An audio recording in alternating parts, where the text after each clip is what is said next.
Hello, hello. Good morning, everyone. Welcome to Sick of This Shit Publications. I'm Nick Paro, not your dad, here for an intelligent masculinity discussion with a friend, someone I have gotten to know. And thank you also for the opportunity to go to Minneapolis and support and be a part of the veteran community that came out and got to interact with the folks in Minneapolis and be there for the Alex Preddy and Renee Nicole Good and everyone else Abolish ICE Live event.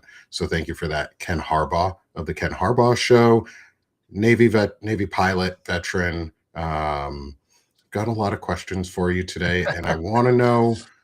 Would love for you to introduce yourself to everyone in our audience if they don't know who you are. And then get your thoughts real quick before we get into any of our actual questions of some of the things going on and the war that's started due to this fragile masculinity that is taking root.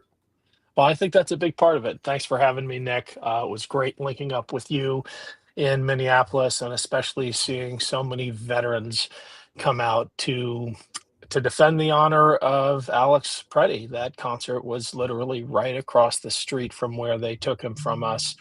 And just thinking about what he spent his life doing, not just his last moments, but what he spent his life doing, caring for veterans as an ICU nurse, which meant he was there many times in a veteran's last moments. So it was great to have you out there. Great to have some of our influencer buddies as well. I'm Ken Harbaugh. I have a show on the Midas Touch Network in the excuse me, Nick, in the 3 a.m. hour.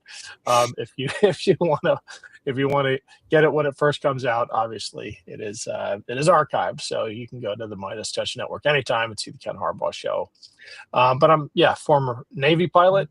Ran a couple of veteran service organizations like Team Rubicon and the Mission Continues, but have spent, oh man, it's hard to believe it, but the last 10 years trying to figure out how to help us get through this Trump era. I am first and foremost a dad, and I will never forget the morning after that 2016 election, having to go upstairs and tell my daughters what had just happened, what we had just done as a country, after having assured them during that whole campaign cycle that we would never do this. America is too good, too smart to fall for a con man like Donald Trump. But we see where we are now, and Americans are dying as a result, as you observed, of this fragile, toxic masculinity.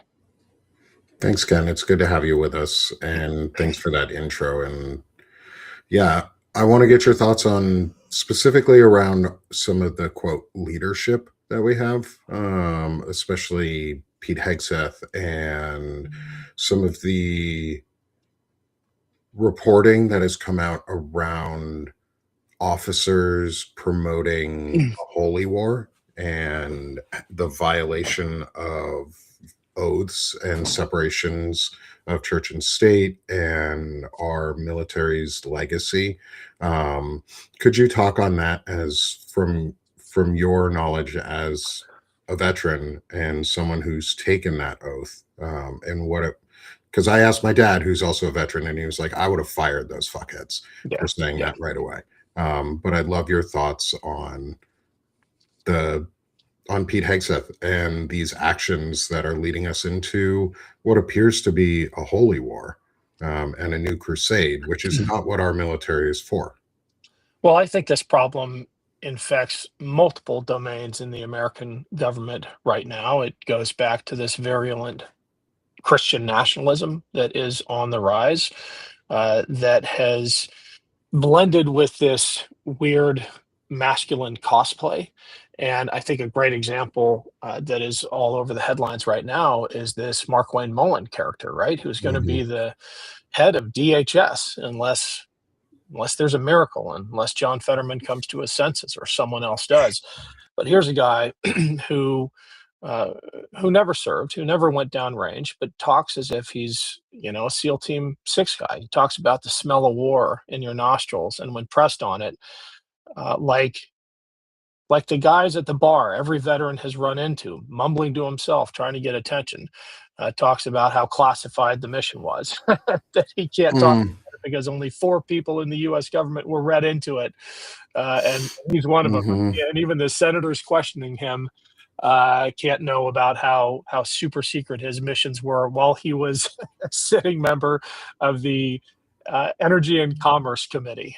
So just this inane bluster by almost always men who feel like they need to compensate for something. And I think most veterans are beginning to realize that about Pete Hegseth. Here's a deeply fragile, deeply insecure human being who literally has a makeup room next to his office in the Pentagon so that he can touch up before he goes out in front of cameras. And he sees his job. He sees his job as strutting and chest thumping in front of the cameras, not doing what's right for the American men and women downrange bearing the burden of this stupid warrior cosplay. And he also wears this mantle of um, I would say idolatrous Christianity because it's nothing like the Christianity I was raised on. It's a fire and brimstone, bloodlust-ridden Christianity that talks about vanquishing our enemies. And when you hear Pete Hegseth say he's going to dispense with stupid rules of engagement or give the enemy no quarter, it's not just illegal and tantamount to suggesting we commit war crimes. It's deeply antithetical to the faith he professes to hold. And I think more people need to call him out on it, especially veterans, because we all know the vet like that. We all know the lonely guy in the bar who's trying to compensate for what he's not. And Pete Hegseth checks every box. He just happens to run the Department of Defense, so he's just so much more dangerous in that role than your average loser at the bar. yeah. And so I've been building this show so that we can push back on shit like that, on disgusting men like Pete Hegseth and Mark Wayne Mullen, who is my neighbor state's senate. Like he's gross. Like Yeah. Mullen he's the not the best of Oklahoma. And Oklahoma does have really good people in it. Like I know Sure. some really great people out of Oklahoma. Wonderful state. They're misguided. They are uneducated. They are purposely led that way. And it's allowed this type of masculinity to fester on purpose. And so I know Ken's got a hard stop today at the 45. So we're going to try and stay on topic. So normally we'd meander for a little while, but we're not going to today. And this is where we can sort of like we can shift right into our questions on like the difference between men like Mark Wayne Mullen who cosplay masculinity, cosplay and do stolen valor, because that's what it is. What Mark Wayne Mullen is doing is claiming stolen valor, that he knows what war smells like because he's been there. He hasn't. He's never been. I don't even think he's ever served in the military in any capacity. He's just a cosplayer. He's a fake cowboy from Oklahoma because cowboys aren't actually from Oklahoma. They're from Texas, or sorry, they're more from California and Texas area than Oklahoma. Sorry, Oklahoma. You guys are just the Dust Bowl. But we're going to shift into a better masculinity. And that's what intelligent masculinity is all about, is showing models for men that they can follow and finding models that are out there already that are leading the way and giving us really good examples. We've gone through men like we've gone through men like Wajahad Ali, Bobby Jones, Marlon Weems, Chris Goldsmith, Evan Fields, other veterans, other non-veterans. Ken is going to add to our conversation in so many ways. And then afterwards, like always, he'll get a profile that comes out, and then he's gonna get added into the article and into the series as a whole to help drive forward the discussion on what men are and what men are doing to make a better image of ourselves that others can follow. So First, Ken, we've got some really good questions for you. Our first four Good. are our more serious ones. Our last question is a four-part question, but it's less serious, more whimsical, based on the Mulan's song "I'll Make a Man Out of You." I was a choir kid growing up, and it it stuck with me. It's the clarion call. It's the "Let's Go Girls" for men and young men who are wanting a pump up song. And so I took the choir or the chorus line of it and turned it into some great questions. We've had a lot of fun with it. Awesome. Looking forward to it. Awesome. So let's get into this. Everyone, as you're joining us again, please smash the heart. I'm Nick Paro, not your dad. This is Sick of This Shit Publications, and we're doing Intelligent Masculinity with Ken Harbaugh. So our first question here, Ken, this is a two-parter. And you can answer with any individuals who are historical in your life, however you want. They don't have to be a positive and they don't have to be a negative. They could be either one or somewhere in between. And I use these words specifically masculine and feminine rather than male and female because they don't have to specifically apply to a single gender. There are some really good masculine role models from feminine figures, from females. There's very good feminine role models and figures from men. And so why not be able to do both? And so here's our first question for you, Ken, is who has been one of the most influential masculine figures in your life and why? Wow. Good question. My grandfather was a B-17 pilot, and people are complicated. Everyone's a mixed bag, right? There's good and bad with everybody, but I really looked up to that man growing up for his example of bravery, but with a humble streak. I mean, he won a Silver Star. He was awarded a Silver Star after a mission in the Pacific. He was a B-17 pilot, where his bomber was ambushed by an entire squadron of Zeros, and I think every officer, maybe every member of the crew was injured. He took a 20 millimeter explosive cannon round through his thigh and still was able to limp the plane back. But he never bragged about it. There were clippings all over the House articles written about him, but you had to sort of pry it out of him. It was the kind of heroism that is real because you don't wear it on your sleeve. The only time you wear it on your chest is when you're wearing your medals for a funeral of a buddy, and it stands in such sharp contrast to the phony heroism of someone like Mark Wayne Mullen, who wears something he did not even earn on his sleeve in his hearings. He talks about it on TV, and by all accounts, was never even there. So I think that contrast was really formative for me as I thought about how I wanted to be as a man, as a grown up, and the image I wanted to project. So my grandfather looms large. Of course, he dealt with some real issues coming back from the Pacific as a severely wounded combat vet. But I think on balance, I know on balance, he was a tremendous human being and an incredible role model to me and my brother. That's awesome. I feel unfortunate in many ways because I didn't have my grandparents for too long in my life.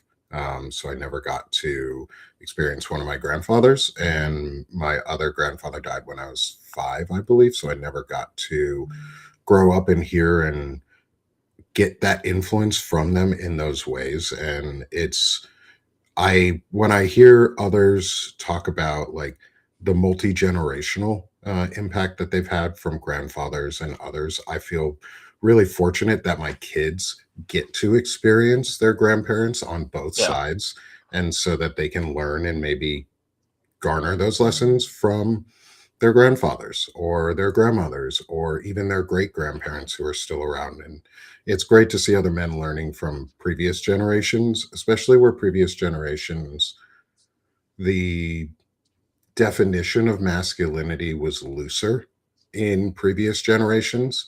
And Can you tell me a little bit about how you think your grandfather maybe differed from some of the men around him, in why he gave you that influence? Because, like I said, Hmm. generationally, things have changed. Words were more acceptable at certain times, phrases came out of other places that we don't always know the definitions of, and other things were we weren't as strict or as understanding in our moral ideas at times, or that's how we see the past anyways. And how is he different than some of the other men around him, that gave you a positive example to grow off of? That's a great question. I mean, I'll tell you a little bit how he was the same as as I buy time to really answer your question. In that generation, uh, everybody was called up just about. There was a common sense of sacrifice and duty. And while not everyone gave as much as my granddad, not everyone came home full of shrapnel. People understood the sacrifices that were being asked, and that is a huge departure from society today, um, where society doesn't really appreciate the burdens shouldered by those who were asked to fight on America's behalf. In my grandfather's generation, that was different. Not that I would ever wish for a world war, but it really was a world war and an entire nation at war when it came to the U.S. The way he was different, I suppose, is that he he taught by showing, by doing. We I don't remember many like long and winding conversations into the night. We just spent time together, and not a lot of words were passed. But I remember spending hours upon hours just sitting with him in the deer blind when we were out hunting in Texas. My grandfather grew up hunting to feed his family, literally, and he passed that part of his culture and his upbringing on to me. But when I shot my first deer, which I shot to feed the family, right? He made me carry it all the way back to the truck. He made me dress it myself. And I mean, he was a guide and he was a mentor, but we didn't have a relationship that was just built on intellectual or esoteric conversations. We did things together, and he showed me, I guess, that version of steady, quiet, dependable masculinity by just demonstrating it every day. He worked really, really hard to support his family. Love it. Love that. Thanks, Ken. Thanks for sharing that with us too. Let's move on to the second half of this question, which is the opposite side of all of this is who has been the most influential feminine figure in your life and why? That's another great question. My mom was and is a very strong person, and demonstrated, I think, much of the same grit that my grandfather had in different ways. I remember when I was in high school, she fell off a horse, and she was way out in the wilderness and snapped her femur. That is a tough bone to break, right? Snapped her Mhm. femur. It was broke. It was like bent at nearly a right angle, and she set it by herself before the pain kicked in. She dragged herself into position, and with her own hands, she straightened the leg, and got help. And that's just the kind of role model that I grew up with. But I also think about my daughters who are equally brave in their own ways, and they are in their own ways role models for me as well. As someone who didn't grow up with sisters, it's been just wonderful getting to know. I probably shouldn't name them here, but getting to know my two girls and watching them grow up and seeing the incredible things that they're doing and going to go on to do. My oldest daughter just got into med school early. And Well, it is a total, congratulations. thank you. Well, thank her. Yeah, a totally different track than I ever considered. She's her own person doing amazing things. My middle daughter was born with some serious health challenges. At one point, the doctor, well, at the very beginning of her life, the doctor said, your little girl will probably never speak normally.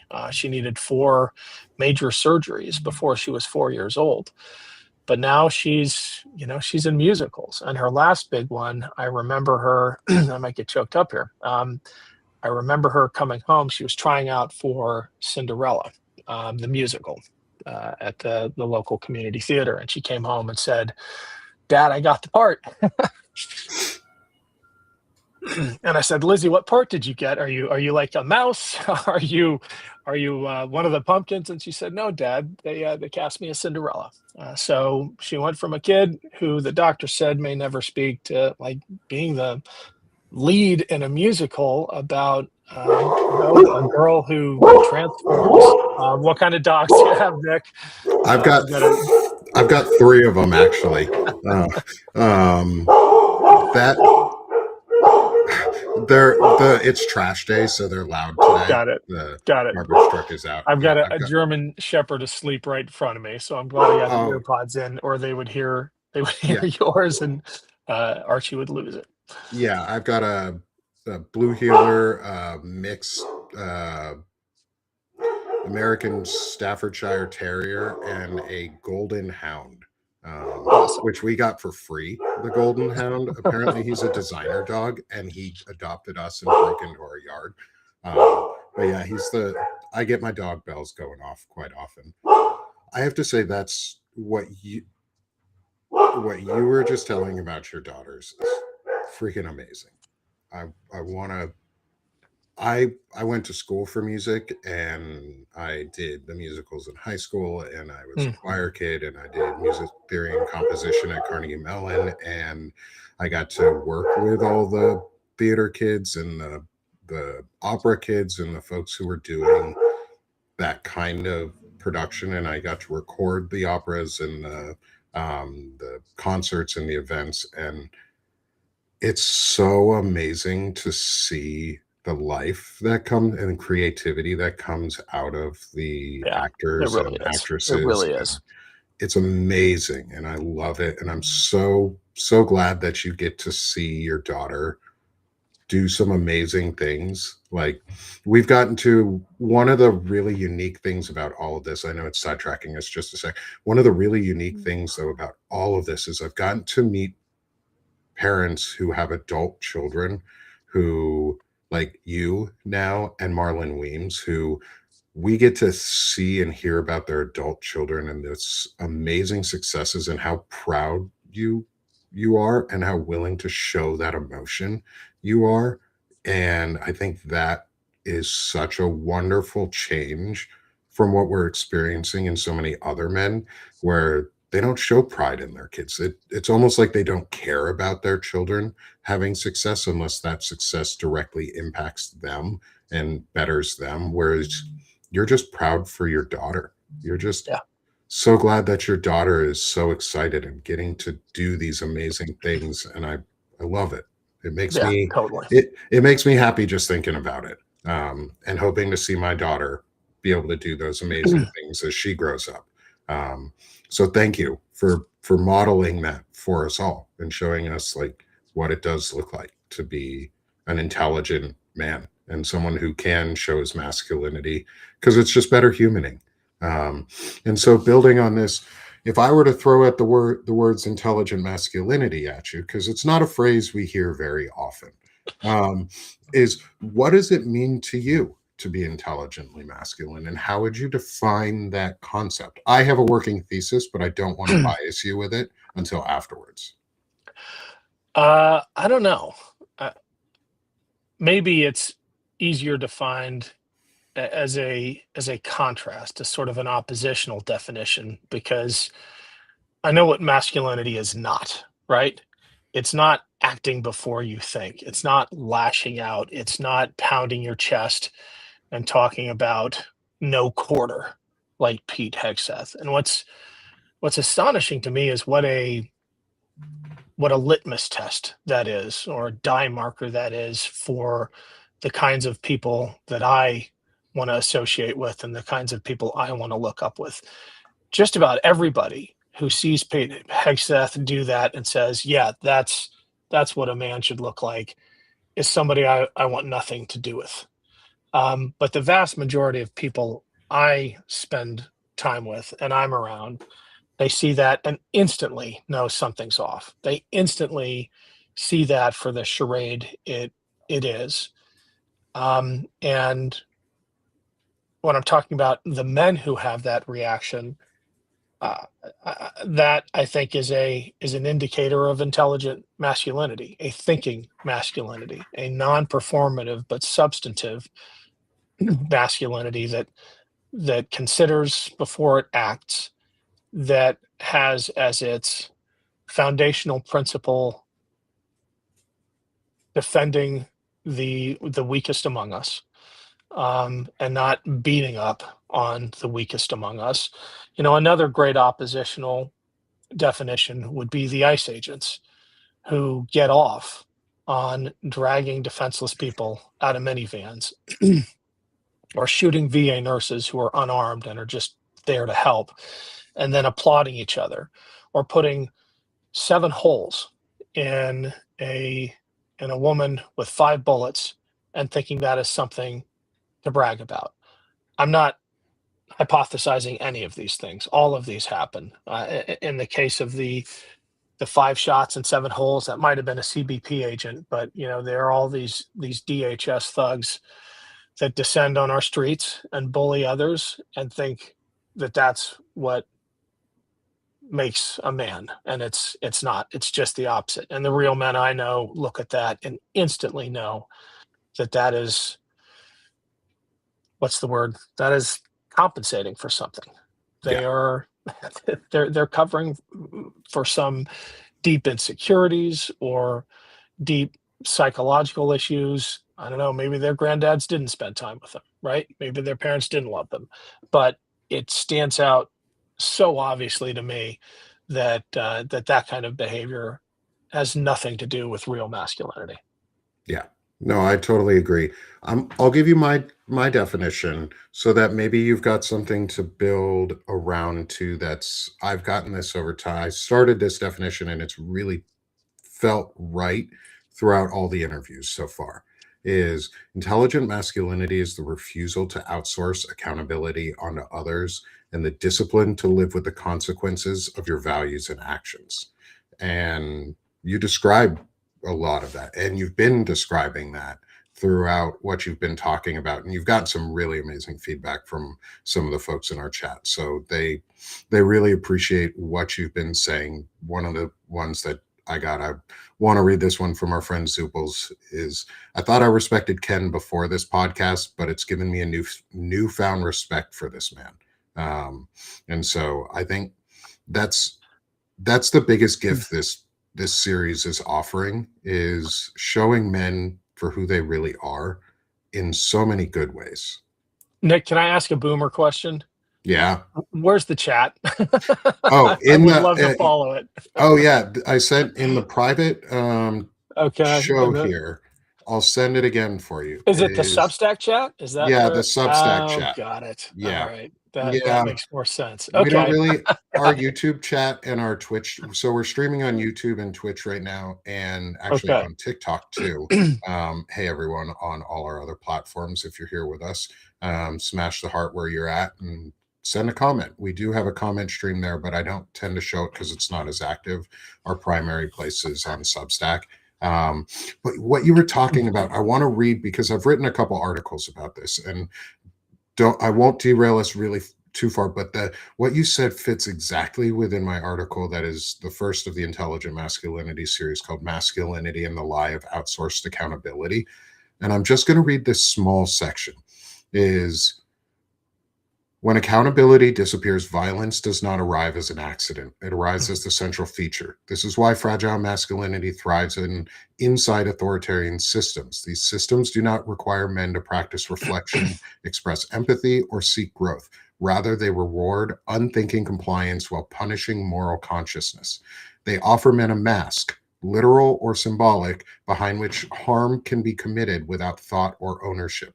The moment a man accepts that mask and allows himself to believe his actions are justified because someone else authorized them, his masculinity rots, becoming a hollow shell filled with hate and resentment. And that you describe that perfectly when you're talking about the ICE agents, about CBP and DHS and the culture that's in there. And Jen Budd has spoken about it a lot, and she has gotten a lot of attention recently on the investigations that she's been doing into ICE and CBP culture because she was part of it, and the disaster and the hate and the what it is really underneath. Yeah. And the Christian nationalism that has been sewn into it to become our brown shirts. Our Hitler Youth is the CBP and DHS. We just didn't realize it. And they wear a literal mask to do what they do.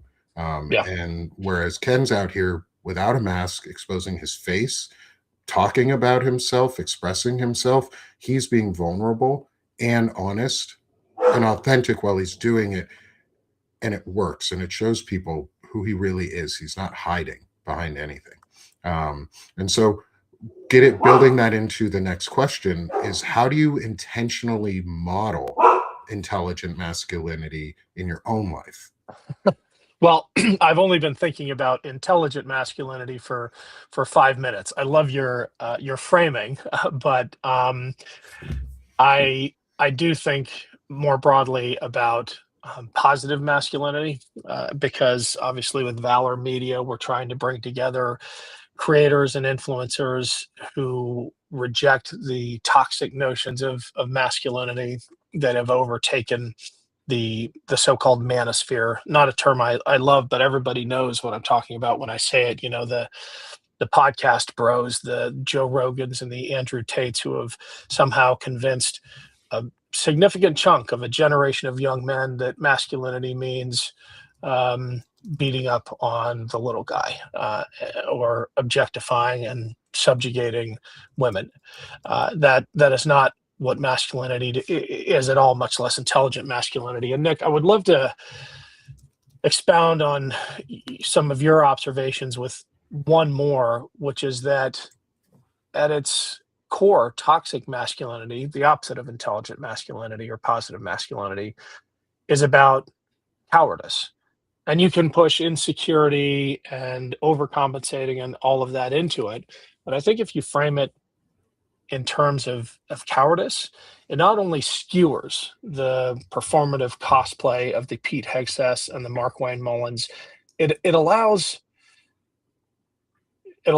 viewers and fans and others to begin to see it when it crops up. And I'm thinking just in one instance of that picture of Mark Wayne Mullen, like the epitome of performative masculinity, standing up in a Senate hearing, right? Challenging the head of the Teamsters to fight, talking about being downrange on a mission so classified that he can't talk to senators about it. And yet there's that photo of him on January 6th, cowering behind the real men defending him and his colleagues. And I guess he's defending cushions, right? And benches. But he is not at the front of he is not at the tip of the spear. He is literally cowering. And that to me is a great picture of that fundamental truth about toxic masculinity, which is that it's about cowardice. And pick any one of them, right? Josh Hawley running for his life on January 6th. Joe Rogan talks a big game, but somehow sat out the longest wars in America's history. All of these guys, the entire Trump family, they talk about how tough they are, yet somehow every single one of them, as far as I know, like the first presidential family, at least in living memory, that doesn't have a single immediate family member with a connection to the military. That kind of performative masculinity at its core is about cowardice. One more thing, because I know I'm talking to a fellow vet, but I also want to make clear that bravery doesn't require you to join the military. The bravest people I know are actually nurses, right? Mhm. And I have specific examples of that. I know really, really brave teachers. So my context is military service, but I hope no one is taking that to mean that I think that's the only way to demonstrate positive masculinity. Yeah, and I think that's really important. Is it's not a veteran thing. It's a human thing. Is Yeah, you we all can show this, and we all have really good examples that are outside of what we traditionally think of as the service um, for America. Being a teacher is a service too. Like being a teacher is a service to the nation, and they serve our country in so many ways. And there's a lot of bravery in a lot of teachers, in a lot of, like you said, nurses, so many other people.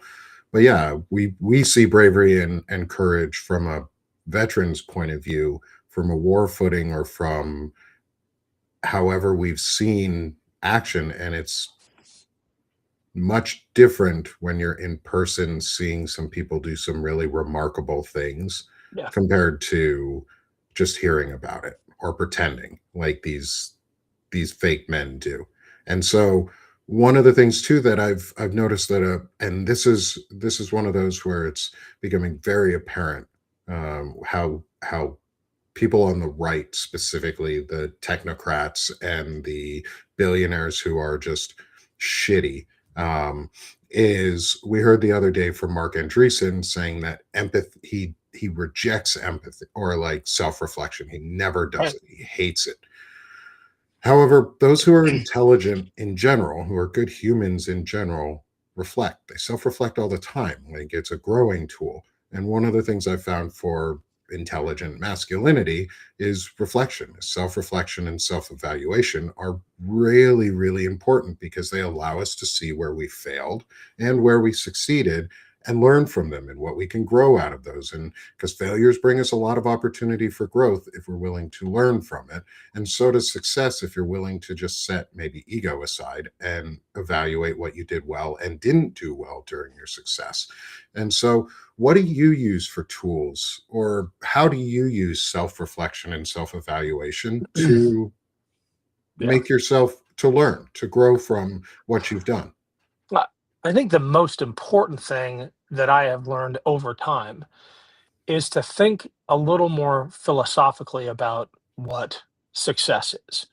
Because the marketplace and our economy and capitalism writ large, in fact, so many domains of American society define success just so narrowly and myopically, short sightedly. And I'll give you a personal example. I mean, you can apply this to politics, you can apply this to business, you can apply this to academia. I, some people know, ran for Congress unsuccessfully, what feels like a lifetime ago. And my definition of success for for most of it was winning that race. I really wanted to win that race and I poured everything into it. But with time, I have come to see that we built something special in that district, a district that Donald Trump won by over 30 points. Members of my staff went on to do incredible things for leading politicians that everyone has heard of. And we fought back in an area where people thought there was no resistance. And I think in every area of your life, if you're willing to challenge typical notions or definitions of success, it can be really, really liberating. Success as a runner is not setting a world record. It's, you know, hitting your personal best. So I think that is the first realization that I've come to. Success is complicated.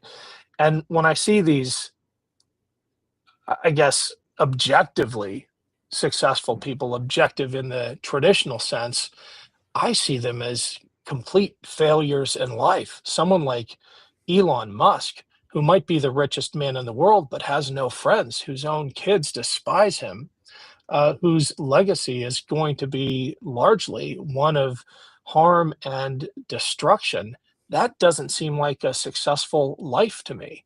Or Peter Thiel, or Jeff Bezos, or these captains of industry. I think there might be something, as I'm saying this out loud, about American capitalism that rewards that really narrow definition of success at the expense of not just the society, but the successful people themselves. Elon Musk is going to die a lonely, unhappy person. I suspect Jeff Bezos and Peter Thiel will die as unlonely and as lonely and unhappy people. Look, I'm going to die way less wealthy than them, but I'm going to have people who love me around me, and that, to me, maybe that's the ultimate definition of success. I love that. That reminds me of what Bobby Jones said. He said, "What you do in life, his his idea of success, or his goal in life, is to define the dash between the day of birth and the day of death, and what's in there, and what your legacy looks like." And you guys both define success in a really similar way, and it is way different than what these other guys do, what these billionaires do. Okay, we're running short on time, and I want to get Ken. We've got four super quick questions if we can get to them all. This is a lightning round, no wrong answer on them, and then we'll switch scenes real quick. And Ken, you can promote yourself and the work you do, and unabashedly get people to follow you. So here, four quick questions based on the Milans. I'll make a man out of you chorus line. Okay. First, what does it mean to be as swift as a coursing river? All right, not a musical theater kid, so I'm gonna do my best. And this is in the context of Mulan, right? What does it Nope. mean to In be the as context of life, in the context for let, you of what does it all right, mean? let's come back to that one. This feels like a Rorschach. Okay. How do you embody the force of a great typhoon? Oh my God. I am impatient. I am hopelessly impatient. My kids will say it's both the worst and best thing about me. I'm always on the move. I have 10 things going on at once, and I can't sit still, which I need to learn to do sometimes. I'm actually taking my son hiking in the Grand Canyon next week. So Nice. hopefully there will be no signal and I'll be able to tune out for a bit. And for those watching, Bobby Jones, who you've referenced a couple times, is going to be behind the mic at the Ken Harbaugh show for a week. So check it out. Nice. Yeah. Awesome. That's awesome. Next, how are you as strong as a raging fire? How am I as strong as a raging fire? Well, in spite of my impatience answer, I'm also really deliberative, right? I'm impatient, sort of in an active sense. I'll always like to move, but I think a lot. Sorry, what was the question? Strong as a Strong as a raging fire. I don't know if that implicates like pensiveness, but I'm going to stick with it. Yeah, I mean, I'm always thinking about things and finding outlets for them. I love it. Final question before I have to let you go here is, how are you as mysterious as the dark side of the moon? How I don't think I'm that mysterious. I do a weekly show now with Dean Blundell, which has been a lot of fun. We went to Greenland together to report on America's threats there, and been fast friends ever since. But he recently called me the most transparent person he's ever interviewed. I So love that. I don't know. And he talks to Maybe Lev that's an Parnas a insult. lot. So that's Yes, he that's does. probably that's an interesting compliment, because Lev is now like talks about everything. Yeah. I love this, Ken. Thank you so much. And one final thing before you go, because I know you got a hard stop here, is how can people support your work? How can people find you Oh, and what you're doing? thanks, Nick. The easiest way is the Ken Harbaugh Show on Substack. Everything we bring in there, if you want to be a paid subscriber, goes to support the show and our reporting trips. I do have another trip to Ukraine coming up, and I can't say much, but the interviews that I've got lined up are extraordinary. And if you've seen some of my past ones, you'll know what a significant statement that is. Like, I am actually nervous about being in the company of some of these people. Nervous in a excited way. I mean, this is tough access to get. So that trip is coming up. helping out at the Ken Harbaugh Show Substack will help support that trip. And of course, follow us on Midas Touch and the Valor Media Network and Blue Sky. Stay off Twitter if you can. I mean, I have to check it out once a week to see what is going on in the cesspool. But give us a follow, give us a like. Appreciate all the support. Thanks, Ken, so much. I appreciate it. Good luck on your trip. Be as safe as you can. Be out there and be prepared. Slava Ukraine and Arom Slava. And thanks, Ken. I really appreciate you coming on with us today. Everyone, smash that heart one last time. I'll have the show out later, probably tomorrow, with the full recap of our discussion. And thanks, Ken. This has been wonderful. This has been an incredible Intelligent Masculinity episode. And as I like to say at the end of this now is, men, just suck less. That's all we want. You can also get the water bottle on shop.sickofthishitpublications.com. It's a nice sippy top metal water bottle, so you can subtly or not so subtly remind those around you to just suck less. Thanks, y'all. Have a great day. I'm Nick Paro, not your dad, joined by Ken Harbaugh for Intelligent Masculinity. Thanks, y'all. Thanks, Nick. Bye.